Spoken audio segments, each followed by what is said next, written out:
Hi guys, ये जो आप लैपटॉप देख रहे हो ना, मैं कुछ दिनों से टेस्ट कर रहा हूँ और आई थिंक इसको मैं स्पेशल लैपटॉप बोल सकता हूँ। इसका नाम है सैमसंग गैलेक्सी बुक 3 360 और ये एक 2-in-1 लैपटॉप तो है, ये तो अच्छा बेनिफिट है। लेकिन गाइस, जो ये इकोसिस्टम प्रोवाइड कर रहा है ना, बाकी और कोई विंडोज लैपटॉप एज सच नहीं करता। एक्सप्लेन करूंगा। स्टार्ट करने से पहले बता दूं, मेरा नाम है संचित, चैनल का नाम है टेक बार।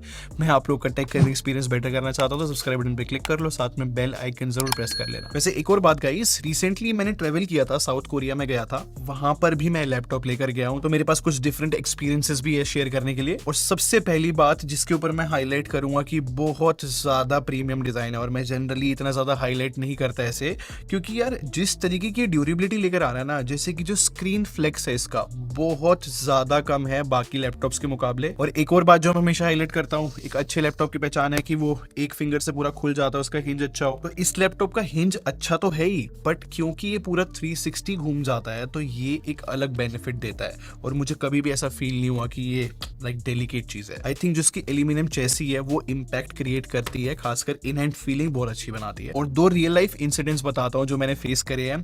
गाइस, इसका वेट 1.16 kg है, जो कि काफी लाइट वेट है, और खासकर जब इंटरनेशनल में ट्रेवल कर रहा था मेरे कंधे नहीं दुखे हैं, मेरे बैकपैक में था ये एक्चुअली में मेरे को काफी लाइक बेनिफिट लगा।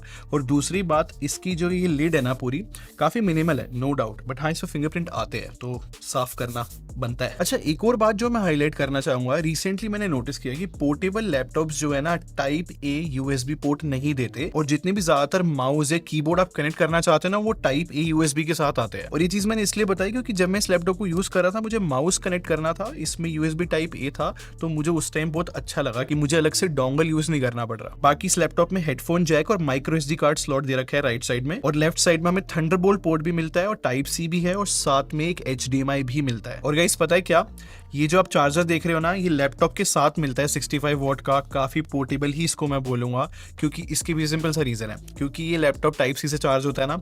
और सैमसंग गैलेक्सी S23 अल्ट्रा भी मैं लेकर गया था इस ट्रिप पर, और मुझे बस एक ही चार्जर की नीड पड़ी, दोनों चीजें चार्ज हो पा रही थी उससे। फिर बॉक्स में एक और चीज मिलती है, वो है ये S Pen, और इसका जो है अलग फायदा रहता है अगर आपको कोई डॉक्यूमेंट साइन करना है, इससे पॉसिबल है। अगर आप कोई भी वेब पेज पे कुछ भी हाईलाइट करना चाहते हो या फिर ऑन द गो नोट्स लेना चाहते हो, तो फॉर श्योर सैमसंग नोट्स की ऐप मिलती है, वहां पर इजीली पॉसिबल है। इन शॉर्ट, चार्जर और S Pen को देखने के बाद ऐसा लगा कि यार जो भी प्रोफेशनल बंदा होगा, जो ट्रेवलिंग भी करना चाहता है और पोर्टेबिलिटी भी देख रहा है, प्रीमियम लैपटॉप देख रहा है, वो ये सब चीजें अप्रिशिएट 100% करेगा। बस एक ही चीज मिसिंग लगी है कि ये S Pen रखने की ना लैपटॉप में कहीं पे जगह नहीं है। अगर मैग्नेट के थ्रू भी अटैच हो पाता तो कैरी करना आसान होता। और वेबकैम की भी बात करते हैं, क्योंकि इसमें जो है 1080p वेबकैम मिलता है, और हाँ ये उसी से वीडियो रिकॉर्ड हो रही है। खैर मुझे तो ओवरऑल क्वालिटी अच्छी लग रही है, खैर प्रॉपर लाइटिंग भी है मेरे फेस पे, और वैसे माइक की क्वालिटी भी अच्छी लगी। और बताऊं तो इस लैपटॉप में फिंगरप्रिंट्स के अंदर मिलता है, ओके काम करता है बिल्कुल। और इसी से अगर मैं कीबोर्ड के बारे में बात करना चाहूँ तो मेरे हिसाब से अच्छा कीबोर्ड इन्होंने लगाया है। ज्यादा लाउड नहीं है, मतलब ऐसे ज्यादा लाउडनेस क्रिएट नहीं करता, और काफी टेक्टाइल अच्छा है इसका फीडबैक। ऊपर से बैकलाइट है तो आप अंधेरे में भी वर्क कर सकते हो, और ट्रैक पैड ही मुझे पसंद आया, अच्छे से जेस्चर्स वगैरह सपोर्ट कर लेता है। पर पता है क्या गाइस, इस लैपटॉप के अंदर ना हमें 2 वोट के 2 स्पीकर मिलते हैं, एटमॉस भी सपोर्ट करता है।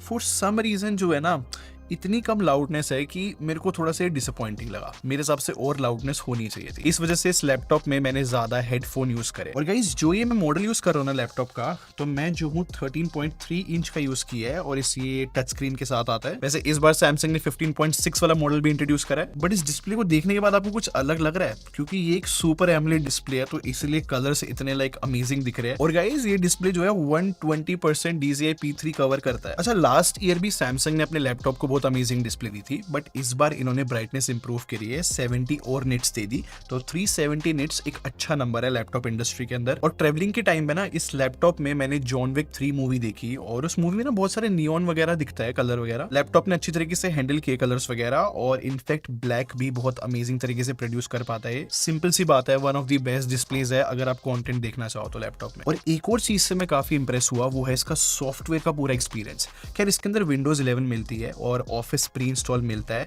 लेकिन जो मैं स्टार्टिंग में इकोसिस्टम की बात कर रहा था ना, जो और कोई नहीं देता, वो इकोसिस्टम का एक्सपीरियंस बहुत फैंटास्टिक रहा। और मुझे इकोसिस्टम की ना सबसे हेल्पफुल चीज ये लगती है कि अगर मैं अपने S23 अल्ट्रा में ब्राउजिंग कर रहा हूँ और फिर मुझे वही ब्राउजिंग जो है लैपटॉप में करनी है, तो मैं फोन में छोड़ के लैपटॉप पे शिफ्ट हो सकता हूँ और वहीं से ब्राउजिंग स्टार्ट होगी। इनफैक्ट अगर मेरे फोन में OTP आया है तो मैं टेक्स्ट जो हूँ अपना फोन का लैपटॉप में भी पेस्ट कर सकता हूँ बिना किसी एफर्ट के। सैमसंग इकोसिस्टम में ना क्विक शेयर मिलता है। अगर आप लैपटॉप या फिर फोन के बीच में फाइल ट्रांसफर करना चाहते हो बिना वायर के, तो वो इजीली हो जाता है, स्पीड भी अच्छी रहती है। और अगर कोई कॉन्फिडेंशियल डॉक्यूमेंट है, मतलब कोई इंपॉर्टेंट डॉक्यूमेंट है, तो आप प्राइवेट शेयर भी कर सकते हो और आपके पास वहां पर फुल अथॉरिटी है कि कितनी देर के लिए एक्सेस देना है और आप एक्सेस रिवोक भी कर सकते हो। और सबसे क्रेजी फीचर बताऊं, अगर आपके पास सैमसंग टैब है ना, तो आप अपने लैपटॉप का सेकेंडरी डिस्प्ले बना सकते हो टैब को। और यहाँ पर मल्टी कंट्रोल का भी सपोर्ट है। जो यहाँ पर लैपटॉप का ट्रैक पैड है वो ही हमें टैब में भी यूज कर सकते हैं और फाइल भी ट्रांसफर हो जाती है ट्रैक करके। और फोन लिंक की वजह से आप अपने फोन की सारी एप्स लैपटॉप में यूज कर सकते हो, इनफैक्ट कॉल्स तक उठा सकते हो। और इस बार है ना एक नया फीचर आया है, expert raw auto file share, और ये बहुत सही चीज है।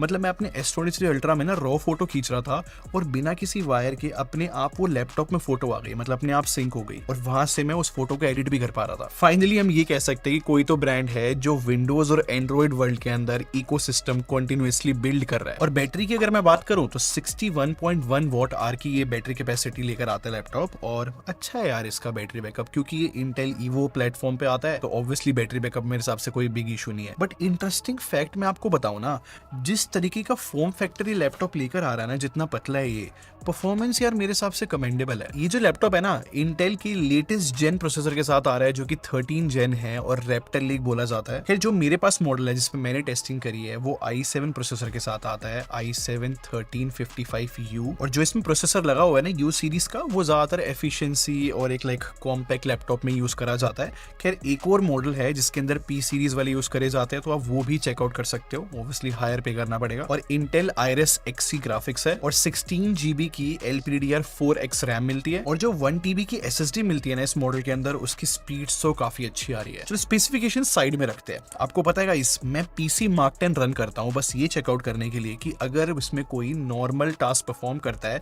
तो कैसा रहेगा। फैंटास्टिक स्कोर्स आए हैं मेरे हिसाब से। ये स्कोर्स जो है क्लियरली दिखाते हैं कि प्रोडक्टिविटी के लिए मशीन अच्छी है।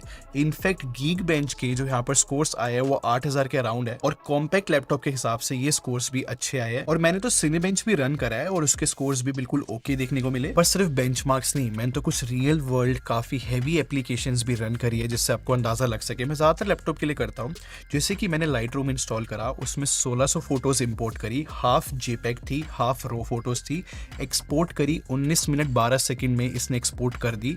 अच्छा नंबर है। इसके बाद मैंने और हैवी टास्क परफॉर्म करा। मैंने हैंड ब्रेक के अंदर 4K 30 FPS की फुटेज डाली जो कि 30 मिनट की थी और उसको कन्वर्ट किया 1080p 30 FPS में और अराउंड 42 मिनट में इसने जो है कन्वर्ट कर दिया। और अगर आप सोच रहे हो कि ये Adobe Premiere Pro कैसे हैंडल करेगा लैपटॉप, तो यहाँ पर भी सरप्राइजिंग रिजल्ट ये है कि 4K फुटेज, मैं फुल रेजोल्यूशन की बात कर रहा हूँ, उसमें मैंने लाइट कलर ग्रेडिंग करी और ये इजिली टाइमलाइन स्क्रब कर पा रहा था। गाइस मैं ये नहीं कह रहा कि ये लैपटॉप जो है 6 से 8 घंटे लॉन्ग आर एडिटिंग के लिए बहुत सेंस बनाएगा, नहीं भाई, कॉम्पैक्ट लैपटॉप है। और बट ये मैं कहना चाहता हूँ हैवी टास्क परफॉर्म करने के बाद, जब भी कोई भी हैवी टास्क आपको परफॉर्म करने हुए तो ये इजिली हैंडल कर सकता है एट टाइम्स। और इंटरेस्टिंग बात पता है क्या है गाइस, इस लैपटॉप के अंदर कोई डेडिकेटेड GPU नहीं है, इंटीग्रेटेड ग्राफिक्स ही मिलते हैं। और मैं आपको 3D मार्क का स्कोर दिखाता हूँ जो डिसेंट आया है और मैंने इसमें GTA 5 खेल के देखी और इस लैपटॉप में 1080p नॉर्मल सेटिंग्स देखने को मिली और वहां पर भी 40 से 70 FPS से लैपटॉप दे पा रहा था। इनफैक्ट मैंने तो Valorant भी इंस्टॉल करी और वहां पर 110 FPS दे पा रहा था। और लास्ट गेम मैंने CSGO टेस्ट करा, वहां पर जो है ये 90 से 120 FPS दे पा रहा था। ये सब चीजें मैंने आप लोग को इसलिए बताई जिससे आपको अंदाजा लग सके कि आप कैजुअल गेमिंग भी कर सकते हो कॉम्पैक्ट लैपटॉप होने के बाद भी। और क्योंकि फॉर्म फैक्टर इतना कम है तो मैंने नोटिस किया है कि WASD के अराउंड गर्म हो जाता है लैपटॉप, तो वहां पर है। इनफैक्ट इस पे हैवी टास्क परफॉर्म करने पे फैन जो है रन करता है और उसकी नॉइज सुनाई देगी आपको। नो डाउट जिस तरीके की परफॉर्मेंस लेकर आ रहा है इस फॉर्म फैक्टर में, मैं एक्चुअली में बहुत इंप्रेस था। खैर सारी बातें अब सम अप करके बताता हूँ। ये जो मेरे पास वेरिएंट है ना, इसका प्राइस 1,10,000 रुपए है। खैर और भी वेरिएंट्स है 1,40,000 रुपए के अराउंड जाता है लैपटॉप। बट एक बात मैं जरूर बोलूंगा, जिस तरीके तरीके का इसका डिजाइन है ना, मुझे बहुत अच्छा लगा। इनफैक्ट जो इकोसिस्टम का बेनिफिट है वो मेरे को सबसे बेस्ट चीज लगी है इस लैपटॉप के बारे में, और नो डाउट मुझे लैपटॉप काफी पसंद आया। खैर आप लोग को ये लैपटॉप कैसा लगा मुझे कमेंट सेक्शन में जरूर बताना, और वीडियो पसंद आई हो तो लाइक बटन पे क्लिक कर लो और सब्सक्राइब करके हमारी टेक बाजार में को ज्वाइन कर लो। हम लोग क्वालिटी में बिलीव रखते हैं। अगले मिलते हैं। Thanks for watching. Bye bye guys.